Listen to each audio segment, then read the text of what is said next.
Welcome everybody to the webinar today on family partnership and early intervention. We have two wonderful speakers for you, Carrie Burkin and Latten, both professionals and parent advocates. And we are presenting from the Strong Center for Developmental Disabilities at Developmental and Behavioral Pediatrics. I will start out by introducing the presentation to you today and then turn it over to our speakers who will share their knowledge and expertise with all of you. Next slide, please. So developmental and behavioral pediatrics, a little bit of background.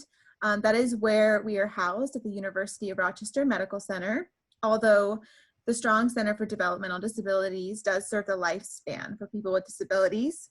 And we offer clinical services, research, and community programs through the Strong Center for Developmental Disabilities.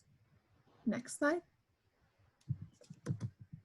The Strong Center is a university center of excellence in developmental disabilities with a focus on independence, productivity, and integration and inclusion for all people with disabilities across the lifespan.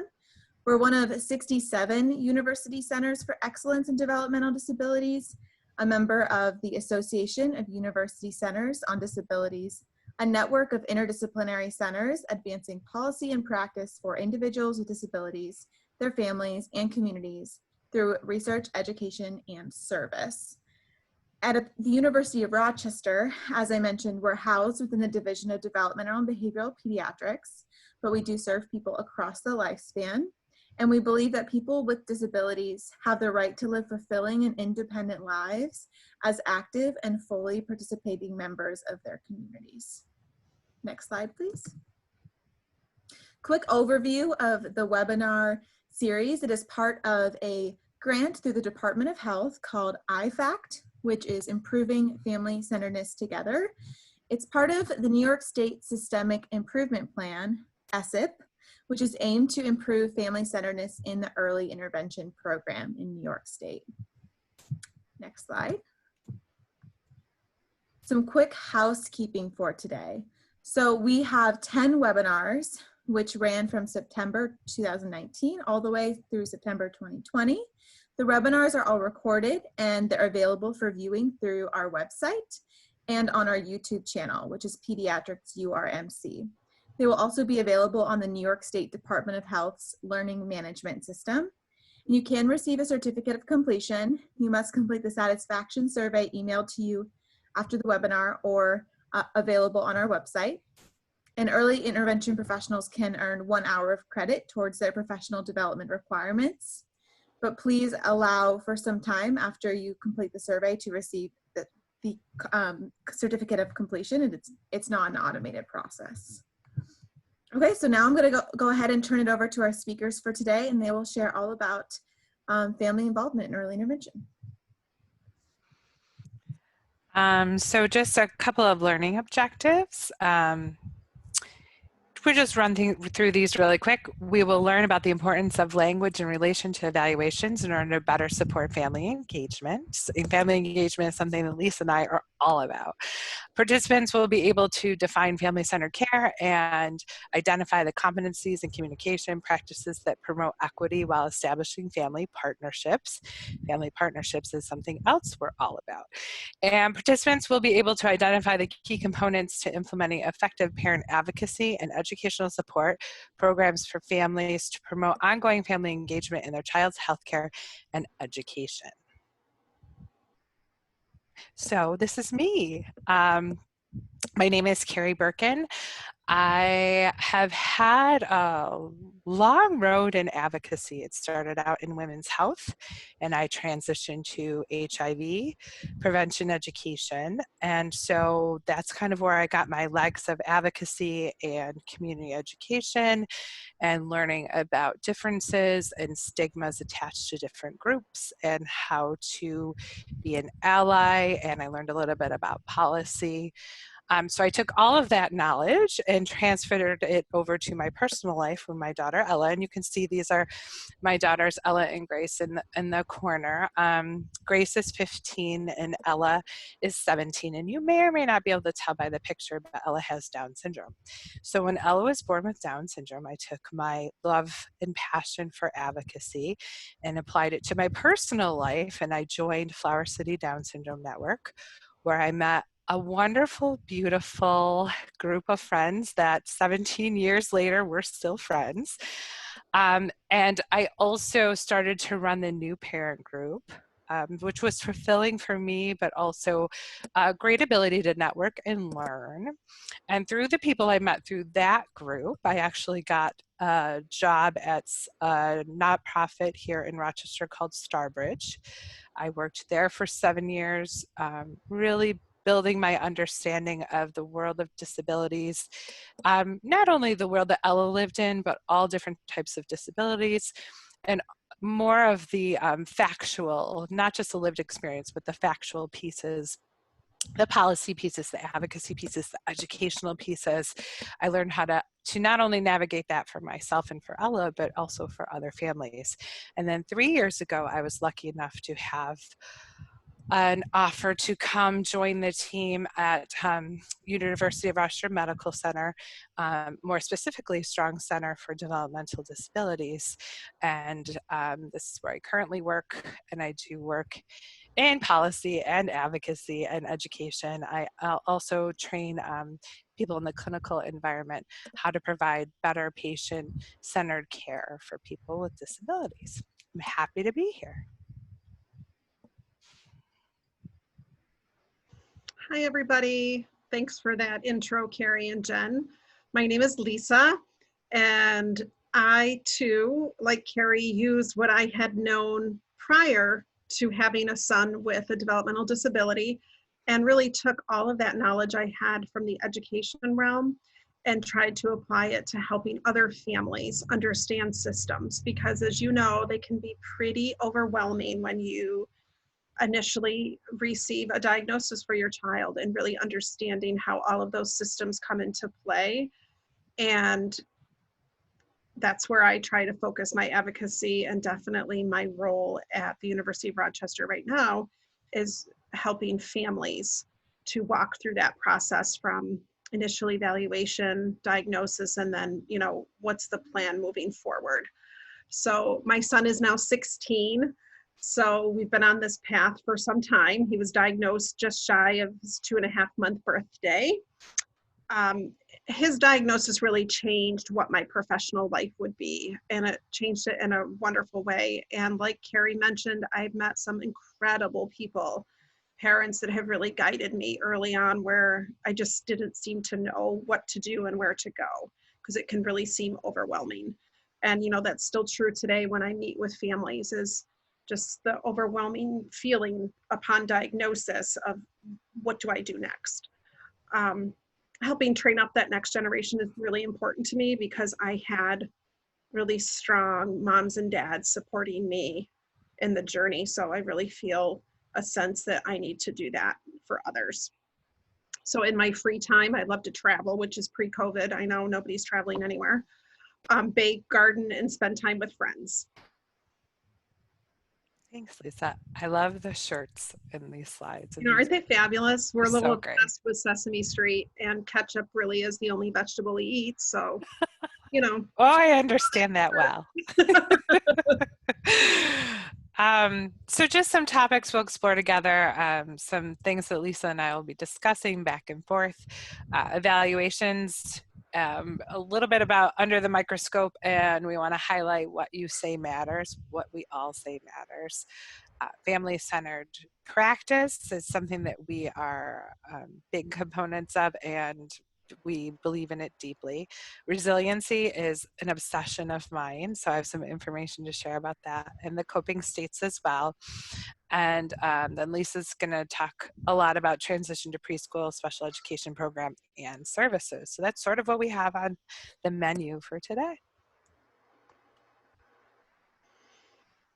Okay, great. So navigating evaluations, early intervention, and beyond. So and going with the theme of what that looks like and what Carrie and I talked about from an advocacy standpoint is that words really do matter. And I come from an education background, but it's really important that when we're talking with families, that the language that we put in the evaluation is easy for parents to understand, and that it's not full of educational or medical jargon and acronyms. I know that education especially loves their acronyms. And that can be, a barrier for families understanding what that means. And also there can be some hesitancy on parents' part to bring up like, well, what does that mean? What is this?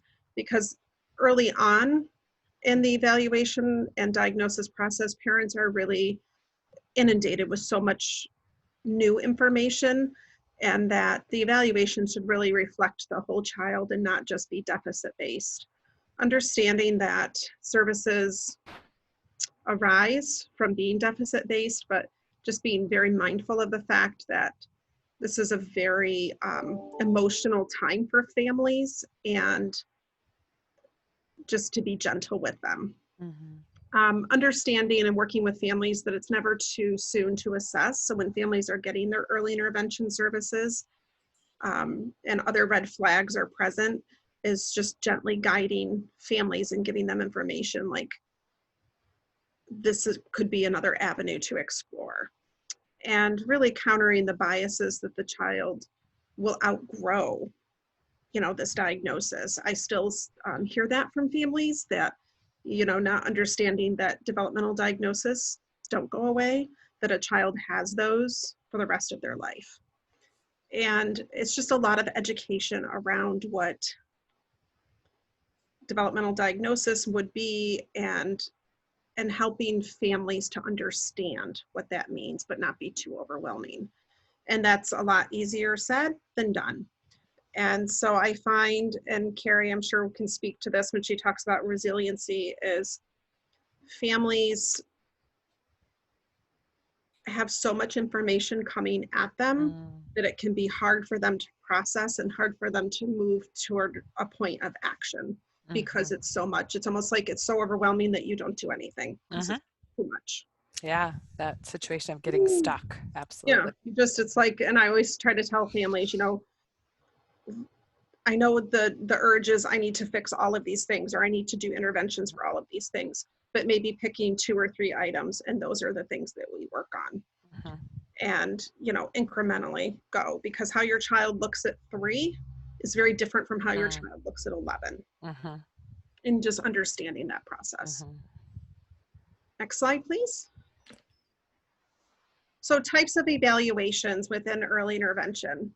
So families, again, will need support understanding these evaluations. This isn't something that families naturally have in their wheelhouse, understanding what all of these things are. So an early intervention evaluation could include speech and language, occupational therapy, physical therapy, and then also looking at social and emotional needs and responses. Families oftentimes will note the differences and be able to say, my child seems to have some difficulty with these things, but not really know like, oh, that's occupational therapy, or that's, something that I should address within physical therapy. Just again, supporting them and giving them education around what those things are and how they would be a benefit to their child. And early intervention, as you know, the child's home setting and the primary caregiver relationships are documented and evaluated in relationship to attachment. So the therapies are taking place within the home, and other areas that need to be examined are related to safety awareness, stranger danger, circle of security, and ability to separate from the primary caregiver while also maintaining regulation. And so sometimes kids can really struggle when a therapist comes into the home and wants to work on, specific OT skills, and the child is much happier to be sitting in mom's lap or playing with a toy of their choice. So again, guiding parents to how those environments might look. Next slide, please. So after parents have gone through the early intervention process and there's still concerns around development. Early intervention can also guide parents in understanding and navigating the diagnostic process. Parents often know they need more information and support about their child, but they might not necessarily know how to go about getting that. And so early intervention providers can help with that. Definitely referrals for additional evaluations. Typically, it's around developmental disabilities or delays, concerns such as autism. And it's really important in your area, wherever you're tuning in to hear Carrie and I, is just to be aware of where are the developmental pediatricians in your area who is doing those kinds of evaluations and can support families in that. Tips for having the conversation about concerns for an additional evaluation. Again, being very gentle with families, because sometimes it's really hard for families to consider that it's a developmental diagnosis. And there's more awareness around autism at this point than there was when I was going through this process with my son in 2008. But it's still a very emotional time for families. And Carrie can speak to that as well. You know, whether it's Down syndrome, whether it's a physical disability, anything of that, it's just keeping in mind that this child is somebody's precious baby and they're so scared and worried about what all of this means.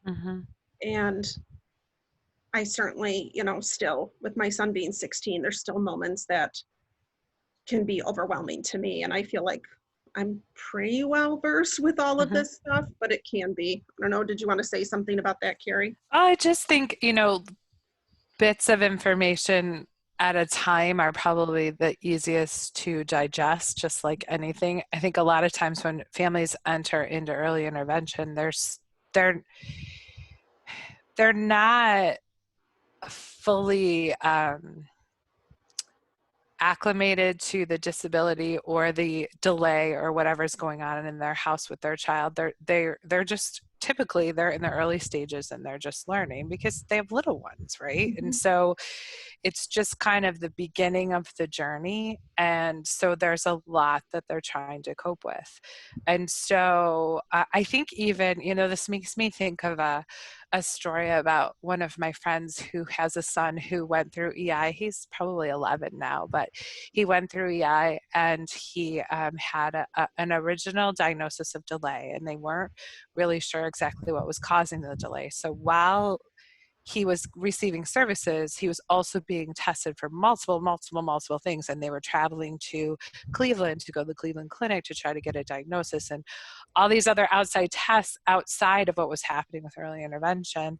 And so each provider was kind of talking about their concerns for him. So OT had their own concerns and PT had concerns. And so I think she was just so overwhelmed that all of these service providers had a huge well-meaning intent of talking about their concerns so she could share it with the specialist to finally get him. And he did finally end up getting a diagnosis of a really rare genetic disorder. But that wasn't until a few years later, actually, after he aged out of EI. But I just think, you know, kind of reading the room and seeing where families are at and seeing how much can they really digest, you know, and just sort of like what you said in the beginning, Lisa, just kind of going easy. You know, in your professional mind, you know a ton, of course you know a ton, but can you pick out what maybe this family can hear in the moment where they can hear and accept it and sort of do something with that information versus what they're just not ready for. Absolutely. That's a great thing. And then the last thing before we go on to the next slide is that secondary diagnoses are common. So children may also have a diagnosis of perhaps, you know, ADHD or anxiety or a speech disorder in addition to a developmental delay or disorder. And that, you know, families aren't just looking at one thing. As Carrie and I have alluded to, you know, there's a lot that is coming at us early on in the process of early intervention and understanding that, you know, our child is not meeting those milestones and wanting to make sure that we are, going down the best path and charting the best course for them, but also taking into account the emotional impact of what all of this does for the family. And it's a lot. It is a lot. It's a lot. It's Okay. probably be our recurring theme throughout this It's whole a thing. lot. Maybe that should be the title. Okay. Thank Yeah, you. it's a lot. Welcome to It's a Lot. I have no idea what just happened here. Okay. Okay, wait. Oh, this is going to be fancy. It should be after the diagnosis, needed support. So Did it? Yeah. I don't know what that is, but then we have that. Oh, there we go. That's what we're looking for, right? Great. Yep. Okay. Perfect. Thank you, Carrie. You're welcome. We love it. We should be Zoom pros at this point. We So should after be. the diagnosis, the needed support, families have a lot of questions. I'm one of those that I always know, like, well, what about this? What about this? I come in with my little notepad still where I have questions about it. And it's really something that when I'm working with families, I always say, have your list of your questions and really start to document what your concerns are. And that list will really keep you on track, because it's easy once you start talking about your child to kind of veer from what you thought it was going to be the discussion, just because so many areas of concern will come up. So if you have that written down, I think it's easier to keep yourself on point with what you want to do. So what happens next? What can I do? These are all questions. What can we expect from this evaluations? What's going to happen? Who's going to make the recommendations? How do I make sure that they get the services they want? What strategies are going to be helpful? So all of these things are going through parents' head, and whether or not those things come out of their mouth, they're thinking this. So just being aware that these are the main concerns we hear from, an advocacy standpoint of what families have concerns about. Are there other families like us? And really getting other families connected with community groups is so important, because then you don't feel like you're the only one living this life, because it can be very isolating and just, you feel like you're focused so much on the early intervention therapies for your child, and everything else is just falling away because your focus is, okay, I have somebody coming to the house at 8:45 to 9:30 as their OT. They have a snack break, and then here comes speech. Oh, they still get a nap at 3, they're 3 years old. Most kids are still napping. When are they going to have lunch? When is the therapist going to come in? So really helping families to pick that apart and come up with a good plan and a schedule is really instrumental. Providers can also share interventions and strategies that other families have used based on needs of the child.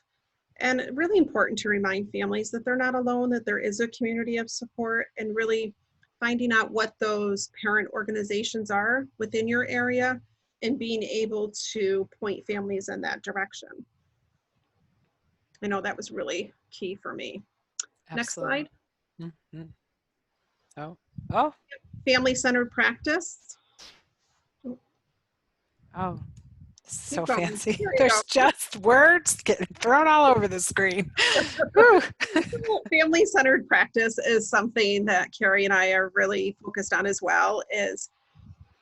And this again refers to ongoing activities that promote active participation of families within that process, and that they are an equal member of the decision-making process related to their child, whether it's assessment, planning, different interventions that might be recommended. Can lead to the development of a service plan, and that is a set of goals for the family and the child, and the services and supports to achieve those goals. Support families in achieving the goals that they hold for their child and other family members. Early intervention is very much family-based, where when the family transitions into the CPSE process, it becomes more school, so to speak, where early intervention is much more of emotional connections, because again, these providers are coming into your home. And you have more of a say, I think, too. I think you have more of a say, and because you're actively engaged within the therapies. Yeah. Um, I know that when my son first started early intervention, I was always like, had to be, the house had to be clean, had to be up and ready. And then, I slowly was like, okay, it's all right if I'm in my sweatpants, it's just important that I'm here Yes. for my child's therapy. Yes. But, the therapists became trusted friends that we would really look to and rely on for guidance. And so the Early Childhood Technical Assistance Center was established in 2005. And so now I'm going to turn it over to Miss Carrie. Yes, I just have one more thing about family center practice because it reminded me of a story when you were saying about your sweatpants. That I think that in EI, I think a key point to being family centered is also kind of recognizing family limits. So I think that, and not just recognizing them, but valuing them. So I think that each therapy is set up so that they come in and each therapist in their professional way knows how to tackle an issue to sort of get to the goals, right? And this is all goal driven. Just from birth, I feel like our kids with disabilities are kind of like, the hidden agenda is goal driven. And I think that that's important. And I think that, that's part of what makes a great therapist is that they can write great goals and they understand the goals and they work on achieving the goals. However, there's a whole human element in there.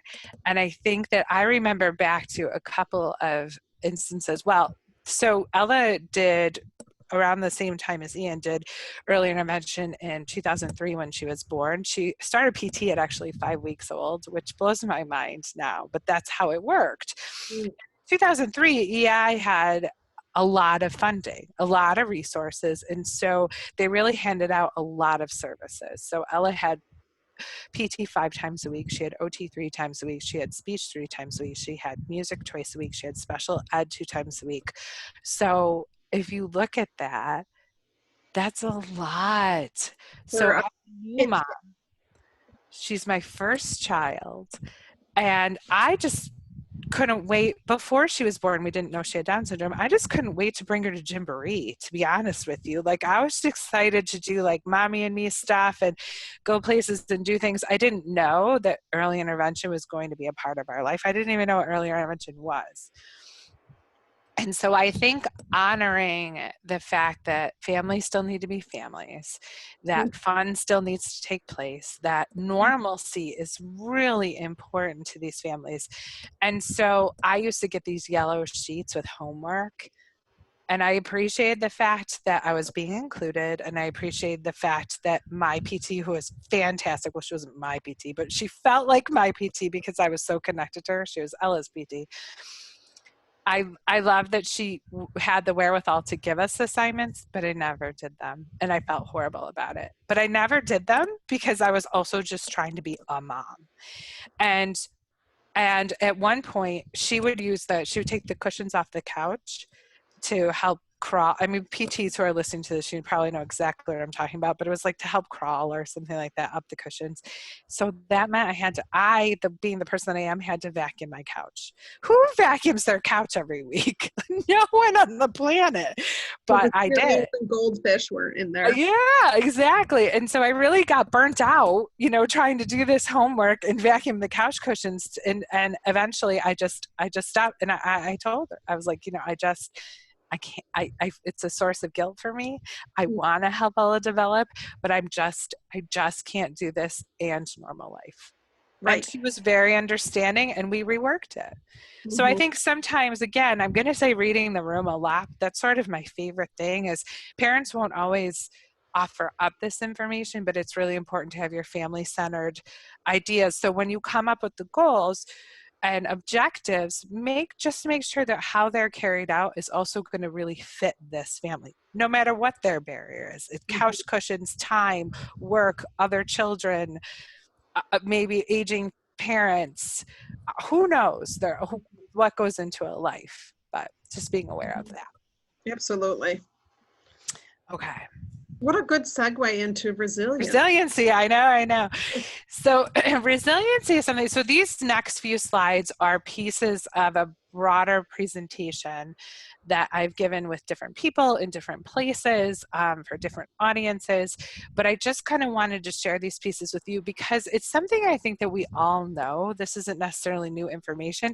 It's just something we don't talk about or talk about, I feel, enough to really help providers to understand and to help families understand. And so one of those topics is resiliency. And so you can see on the screen, like, what is resiliency? It's a human capacity to, of course, I can't see what that word is because my little box is to face, overcome, and ultimately strengthen by life's adversity and challenges. This is not something that people either have or do not have. And that's really, really, really important to acknowledge. Resiliency is learned as we increase the range of strategies available to us when things get difficult. Okay, so we are all, and this is something that I hear, and so a lot of what I do is working with medical providers and also people in the helping profession. So a lot of the professional lens is sort of, this family is really resilient because. And so there's sort of like criteria or categories that families sort of demonstrate to the professionals that deem them resilient. But the thing is, if a family has made it to EI, if they've actually made it and people are in their home, they are resilient because they have taken the first step. And so I think that families are so unsure, and any time that providers can applaud that resiliency and acknowledge it and encourage it, that is really what families need, because they need support, and that's part of resiliency. So resilience is kind of like a muscle, right? So you have your challenges and you have your protective factors, right? Barriers, protective factors. And the more barriers you have, in theory, the more protective factors you have. And when you keep acknowledging the barriers and finding protective factors, like, that's kind of like your two, like, you know, I don't lift weights, but if I did, it probably looks something like this. And if I did, this would be building your resiliency muscles, right? So over time, doing this, having barriers, having protective factors, figuring it all out, that's how it helps you to become more resilient. And I actually just read a New York Times article about this, and I just want to tell you what this article says. I was pulling it up earlier. So this is really interesting. They're doing a lot of studying on resiliency, which I'm happy to hear because it is one of my favorite things. So they've come up with an individual's resiliency is dictated by a combination of genetics, personal history, environment, and situational context. So far, research has found the genetic part to be relatively small. But I think where EI providers come in is situational context, right? So looking at the situation and how can you provide support. And it doesn't have to be this overwhelming amount of support. It can really just be how you approach a situation. And like what Lisa was talking about, that gentle support. Telling them they're really good at what they do, that you know that they're hanging in there the best that you can. And also resources. What resources do you have to be, and it might be outside your OT or your PT or your speech realm, but you're most providers are very, very connected in the community. So what do you know in your community that might help this other person? Can you link families to other families? Is that a possibility? So all of that helps to build resiliency. This is kind of just the resiliency model in pictures. It sort of makes me laugh how calm this model looks. Like, you have all your stressors in a tower, and you have all of your protective factors in also a tower, and now look, your balance. Life never looks like this. There would be a balance like that all the time. Right? This is how my life is. Yes, it's constantly like this. Constantly. But I think that the point and why I like this visual is be asking yourself, yeah, like, how can you help a family to strive to look more like this? So not so much like this, right? But look a little bit more like this. What part do you play in sort of balancing out that scale? So think about that. How can I balance out this family's scale? How can I help? And so this, moving on from resiliency and the protective factors and the barriers, this is sort of related a little bit, but it's something that I just, anytime I have anybody's ear that may not have may have been exposed to this information, but not like sort of taken it to the next level of thought, I want to encourage that because I think it makes such a difference in a family's life. So I'm sure you've all seen these before. They're called for this slide and in this discussion purpose, coping states, but really they're the stages of grief, right? So we know that these stages of grief exist: anxiety, fear, guilt, depression, anger, denial. But Ken Moses, PhD, did a lot of research in this area, and you can Google him, look him up. He's written some papers on it, some fascinating stuff. But he renamed them the coping states, and he found that when a family is given a diagnosis of disability for their child, and it can be any diagnosis of disability or any health concern, ongoing health concern, he noticed that families go through the same sort of states that takes place when you're losing someone. And it's fascinating, but when I've talked to other families and acknowledging it in myself, this is absolutely true. And so I think acknowledging this, not only acknowledging it for the families that you're working with, but helping the families to acknowledge it and understanding. So some of these feeling states you will see when you enter a house. You may very well run into an anxious mom or a fearful dad or a guilty grandma or a sibling in denial. These are very real, and I'm sure that, people in the fields absolutely know what I'm talking about when I say that this is real life stuff and this is what families go through. And I think it's important to recognize, just like the stages of grief, the coping states aren't linear. So it's not like, okay, I was anxious, now I'm moving on to fear, so I'll cross those two off the list. And, at least I'm sure you can acknowledge, but I know even with Ella being 17, I go through these depending on what life transition, so she's 17, we've got a couple more years of high school left. We don't have a concrete plan for pretty much anything when she exits school. That, when I think about it, triggers me back to some of these feelings. So I think helping families, say it again. Definitely, like any of the milestones, like the driver's license at 16. Yes. Oh, I go to Target. Oh, everybody's getting their child ready for college. My child is going to college. Yes. And then you've got a slight panic attack about it. Yes. So, yes. And so he also does a lot of work with how can these emotions actually serve a family well. What are the benefits of some of these feelings, which is really interesting work, and I encourage you to read it because we don't have a lot of time to dive into it here, but it's not like you go to bed at night and think in the morning, I hope I wake up anxious, angry, and depressed. Like, these aren't necessarily feelings that you covet, but they are feelings that sometimes that you can't, to help work through, that you need to go through in order to work through whatever the barrier is or whatever you're worried about. The reason I feel it's so important to bring this up and so important to share with families is because I'll tell you that I learned this when Ella was 7, and I only learned it because that not-for-profit Starbridge that I used to work for, I was being trained on how to give this whole presentation to an audience. And so I was learning the pieces of the presentation, and I just sat there with the material, and I was like, oh my goodness, for the last 7 years, this has been my life. I've been riding the coping states Ferris wheel, and I had no idea. It was never given a name. Right. Not through any of the professionals that we ever saw. It was never given a name. It was never acknowledged. It was never, and a lot of this led to guilt. I felt bad being angry. I felt bad being fearful. I felt bad being depressed because Ella's an amazing human. And so it's such a feeling of maybe inequality, where it's like you're so happy to have this amazing human in your life, so you feel so bad that you're so concerned about their life. Right. And so it triggers a lot of different.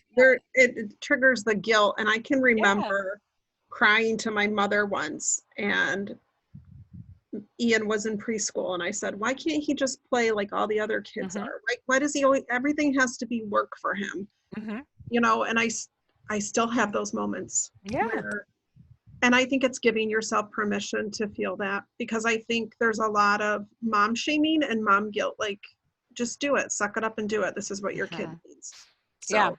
Yeah, absolutely. So just be mindful of that, watch out for that. And I think the more that providers can kind of understand these, and families too, I think this is important for both groups to understand, for the families to understand what they're going through and be gentle with themselves. And then also providers, you know, you come into a house and somebody's in denial, understand that that's where they need to be, you know, and knocking them out of that denial is not going to be helpful to them, but sort of encouraging them to maybe look at things in a different way is absolutely, and that's asking a lot. I will acknowledge that's asking a lot. But I think that is sort of the nature of early intervention. I think you face these things anyways. You're going to come into a house, you're going to come into something. So I think the more tools you sort of have in your toolbox, the better you can do your job. So I just really like to follow up to acknowledge, and Lisa and I were sort of saying this a little bit, but that's not to say that there's only negative feelings related to a life that involves disability. There is joy, there is love, there is pride. And, you know, I think we all feel it. I'm sure providers see it all of the time. And I'm sure that, you know, I know that Grace, Ella's sister, she knocks things out of the park on a continuous basis because that's her nature. And so, not that I'm not proud of the fact that she gets A's or stands up on a stage and sings or swims really fast. I'm proud of all of that. But on the same level, when Ella, you know, consistently,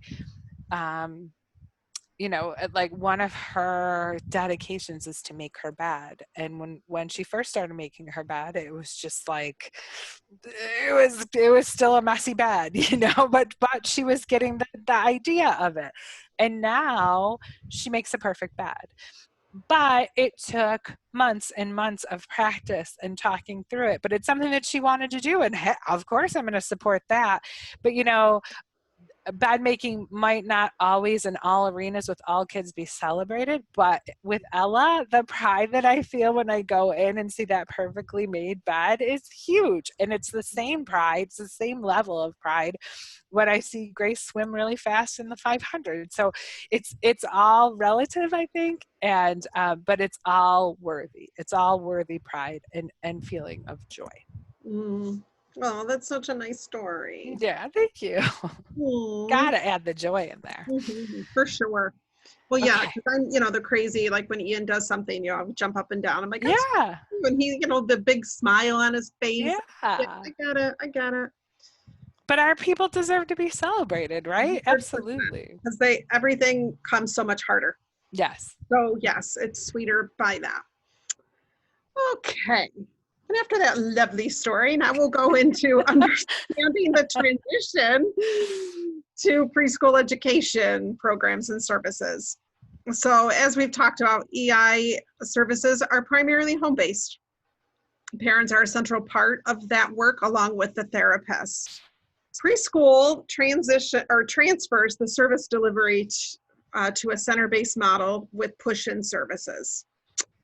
The focus is on integration of the child into classroom operations, and that sentence is such a huge thing because you go from one-on-one therapy in your living room where everything is comfortable, and now you're in a class with 12 to 15 other kids, and you're learning how to function in a group, but also have all of those services that you need with push-in therapists, but in a completely different setting. And it is, to say it's a transition is an understatement. And boy, oh boy, I still remember that. It was just like a whole new world from the early intervention model into the preschool model. And sometimes the level of support that a child may need may not be available in an integrated setting. So then that's the emotional piece that comes in. I can remember when, it was advised for our son, like, well, maybe you need to look at, a specialized program. And, I'm an educator. And I was like, well, what do you mean? Like, what do you mean he's not going to go to preschool with all the other neighborhood kids? And that was really hard. It was hard to hear, and it was hard to plan for. I can still remember that. Isn't that something? And he was 3.5. He's 16 now. I can still remember. I go, well, what do you mean? Why he's not going to go to the preschool that all the other kids are going to? So, there's moments on the continuum of disabilities that families go through. Yes, next slide, please. So in preparing families for that transition to preschool programs and services, early intervention service coordinators should explain to parents as they transition to preschool that the service delivery will no longer be at home and is now going to be, at a preschool setting or a child care setting, depending on what's happening with that child. Parents are used to seeing the providers every day in their home, and so the communication is going to shift and isn't going to look like it used to look. Service coordinators at this point really should be explaining the delivery of services will be different, how they're delivered, what the communication might look like. The child may be integrated into the class, or they might be pull-out services where, they're taken out for a 20-minute block for an OT session. It just depends again on what the needs are. It might be appropriate to do a push-in service within the class, or they might need to be removed from the class to have that and then rejoin the group. So in the preschool setting, the child is part of the larger classroom with the teacher and the therapist. And again, working on skill building to target those skills that are laid out for the child and what they're looking at.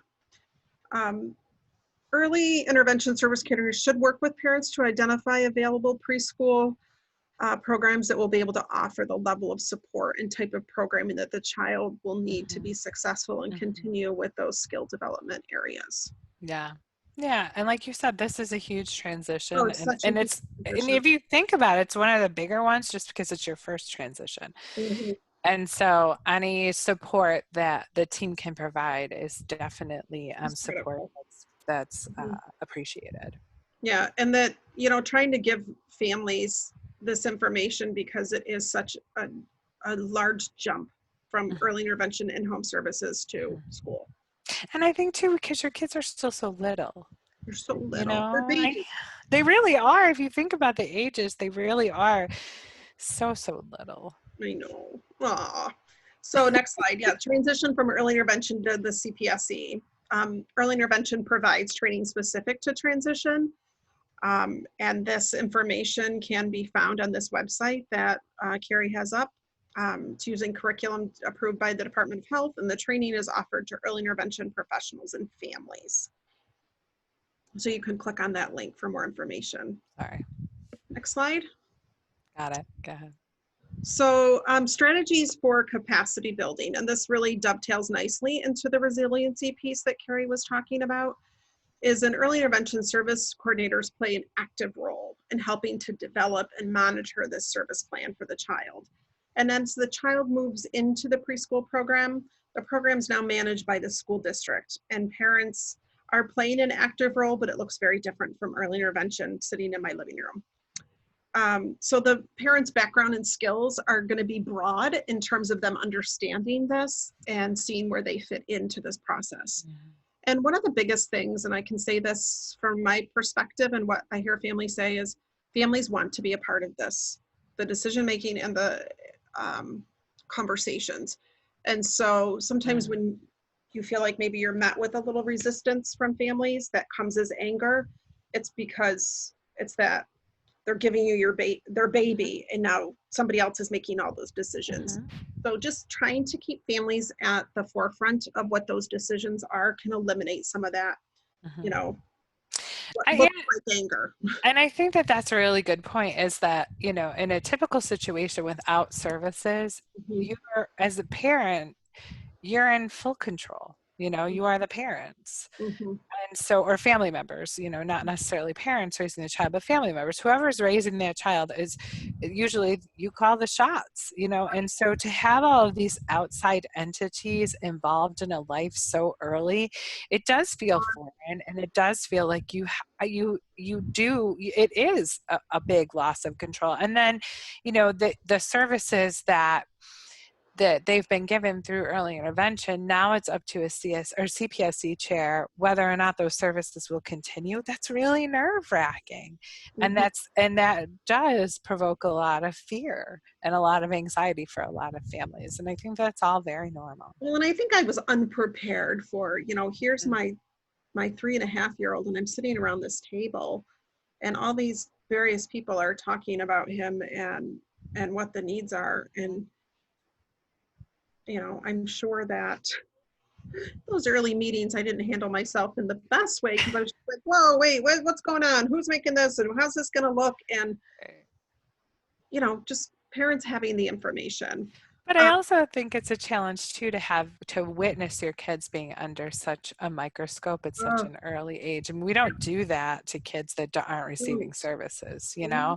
I mean, Grace walked at 14 months because she decided to just get up and walk at 14 months. You know, I can tell you every single interfacing of provider and plan that we had up until the day that Ella walked when she was finally 2.5.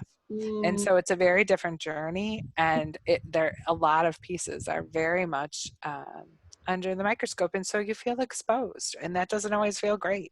No. And early intervention providers can assist with this capacity building piece for parents by checking in with parents, gauging their understanding of the materials they're receiving. Are there additional areas they need support with, training, education around to be better advocates? Finding them somebody like me or Carrie. And Jen will provide the link to the program evaluation webinar once it's recorded and available. Next slide. So these are just some resources, some other resources that you may want to tap into and dig around and recommend to families. So this slide will be available for you to check out at your leisure. Oh, I was just going to say, did we want to, if anybody watching this wants to contact me or Carrie, that they're welcome to do that as well? Do we have that? Yes, absolutely. So in the slides that are the PDF slides that are included on our website, we'll have the contact email addresses for both of our presenters at the end, right after that resources slide. We'll include that. Okay. Great, thanks, Jen. Finally, We're happy to our do that. presenters, Lisa and Carrie, for that fabulous presentation. If you want to receive a certificate of attendance, make sure to complete that evaluation survey, which is linked on our website, and you can find it there. And give a couple weeks to a month time before inquiring about the certificate of attendance, because as I mentioned earlier, it's not an automated process, so you won't be receiving it right away. But thank you so much to our presenters, and if you have questions for them, go ahead and download those PDF slides, and you'll see the contact information there, as well as all of the clickable links that were mentioned in the presentation. Do our presenters have anything they wanted to add before we wrap up? I don't think so. Lisa, as always, it was a joy getting to discuss these topics with you. And Jen, thanks for inviting me. Yeah, it was great. I always enjoy talking about these things, and hopefully shedding some light on what the family experiences. And I still, even though it's been so many years, there are very clear moments that we recall, right, Carrie? Yeah, absolutely. Yeah. Awesome. Well, thank you guys.